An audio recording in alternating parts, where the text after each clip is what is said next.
বাংলাদেশ আওয়ামী লীগ ছাড়া দেশে প্রকৃত সংস্কার ও নির্বাচন অসম্ভব বলে মন্তব্য করেছেন সাবেক প্রধানমন্ত্রী শেখ হাসিনার পুত্র সজীব ওয়াজেদ জয়। তিনি বলেন, দেশের সবচেয়ে পুরনো ও বৃহত্তম রাজনৈতিক দলকে বাদ দিয়ে বৈধ সংস্কার ও নির্বাচন করা অসম্ভব। বুধবার যুক্তরাষ্ট্রের ওয়াশিংটন ডিসি থেকে ব্রিটিশ বার্তা সংস্থা রয়টার্সকে দেয়া এক সাক্ষাৎকারে এ কথা বলেন জয়। সাক্ষাৎকারে শেখ হাসিনার দেশে ফেরার ব্যাপারে জিজ্ঞাসা করা হলে জয় বলেন, দেশে ফেরার বিষয়টা তার মায়ের ওপর নির্ভর করবে। এই মুহূর্তে আমি আমার দলের লোকজনকে নিরাপদ রাখতে চাই, তাই আমি দলের লোকজনের ওপর চালানো নির্যাতনের বিষয়ে আন্তর্জাতিক সচেতনতা বাড়াতে চাই।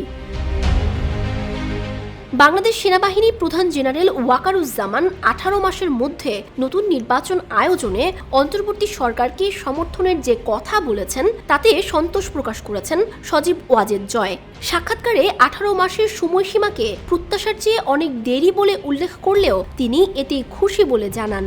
সজীব ওয়াজেদ জয় বলেন, আমাদের অন্তত এখন একটি প্রত্যাশিত সময়সীমা আছে জেনে আমি খুশি। তবে আমরা এই নাটক আগেও দেখেছি, যেখানে একটি অসাংবিধানিক অনির্বাচিত সরকার সংস্কারের প্রতিশ্রুতি দেয় এবং এরপর পরিস্থিতি আরও খারাপ হয়।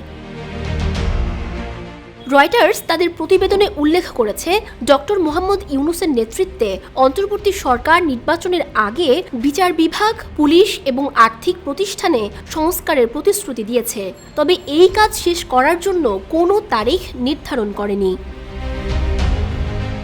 ইউনূসের কার্যালয় জানিয়েছে, সরকারের গঠন করা 6টি সংস্কার প্যানেলের সুপারিশ পাওয়ার পর রাজনৈতিক দলগুলোর সঙ্গে আলোচনা করা হবে।